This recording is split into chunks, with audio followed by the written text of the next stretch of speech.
Hello everyone, welcome to Pediatrics by Dr. Anand. This is the surprise test for the 10 questions we had recently asked in our Telegram group.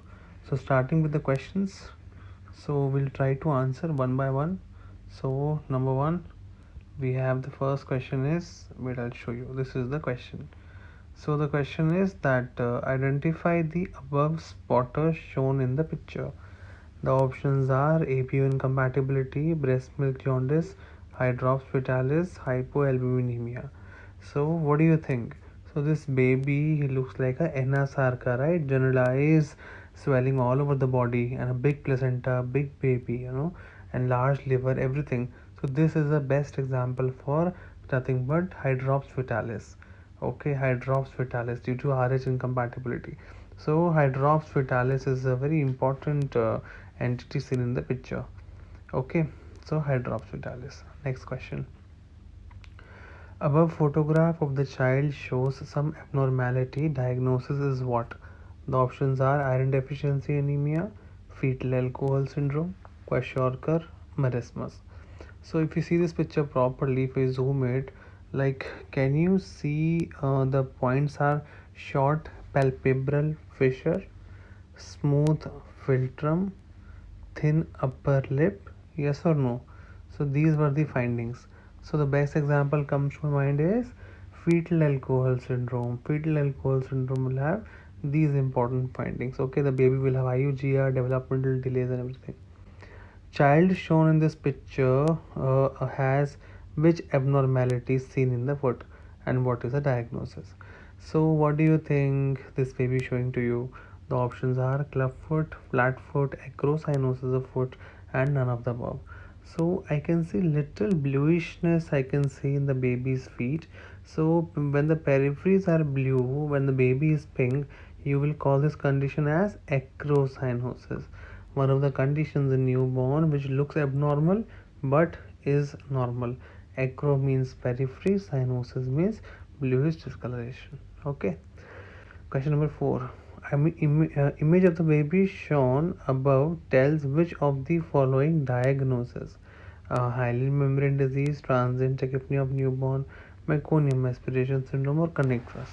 So what do you think? So this baby is almost developing a opisthotonous position, like a hypertonia, like a full neck rigidity and full like that. Okay, like newborns, like not neck rigidity I would say, but his tone is increased and he's in a like kind of a opisthotonous position. So it is a late manifestation of kernicterus. Remember, kernicterus early manifestation will be hypotonia followed by hypertonia and kernicterus. Question 5. Above radiograph illustrates difficulty in breathing in the newborn. It could be designated as what? So it's a clear cut picture. Can you see this matchstick appearance? I have put a matchstick also. So matchstick appearance is nothing but air bronchogram. One of the important conditions seen in hyaline membrane disease in the stage 1, stage 2 of the pathology of the hyaline membrane disease. So this is nothing but air bronchogram seen in hyaline membrane disease. Okay. Question number 6. Identify the above spotter image of the instrument shown. Okay, the options are SpO2 monitor, pulse oximeter, bilirubinometer, and both A and B. Okay, so yeah, so the best answer for this is nothing but what do you think? This is nothing but SpO2 monitor, right? This is nothing but SpO2 monitor or a pulse oximeter. Both are same things only. This probe which is there in the baby's feet is used for monitoring the heart rate and SpO2. So that is why D is the best answer. It could be a pulse oximeter also or SpO2 monitor also. Both you can say. Question 7. Identify the above image showing the bony obstruction. See, it's written bony obstruction. Wonderful picture. If I put a nasogastric tube, the tube will not go only in this case. The options are choanal atresia, enterochoanal polyp, nasal neoplasm, or turbinate hypertrophy. So when I'm not able to put a nasogastric tube like through the choana, so nothing but choanal atresia is my best answer. Okay, next, above the image shows presence of a substance which is a component of, options are composition of surfactant present in meconium stool, component in cystic fibrosis protein, or seen in biopsy of a lung malignancy.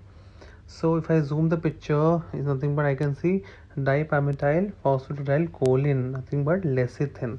I'm showing some composition where 68% lecithin is there, and then we have other like sphingomyelin, surfactant protein A, B, C, D. So this is nothing but composition of surfactant, which is important for a lung maturity. Question number 9. Identify the image.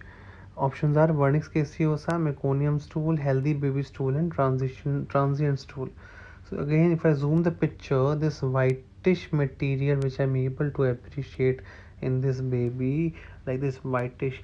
So basically, it help in the insulation, help in the thermogenesis. So this is a case of Wernicke's caseosa. Should not be removed. If it is there in the newborn, let it be. Don't remove it. Last question. Image above shows a characteristic sign or reflex elicited in a child via Ballard score. What is the sign or reflex called? Options are scarf sign, heel to ear sign, square window sign, or Moro reflex. So when the elbow crosses the midline, that's very important. In this picture, when I am able to see whether that the elbow of the child is crossing the midline, so there is nothing but scarf sign to know the height, to know the tone of the baby. So scarf sign, okay, like elbow crosses the midline. And preterm and term, if the elbow crosses the midline, it's a preterm. Elbow doesn't cross the midline, it is a term baby. So I got full marks. That's nice. So thank you so much for watching, and if you want to join our free WhatsApp pediatric study group, you can WhatsApp us on 9999897081. Thank you.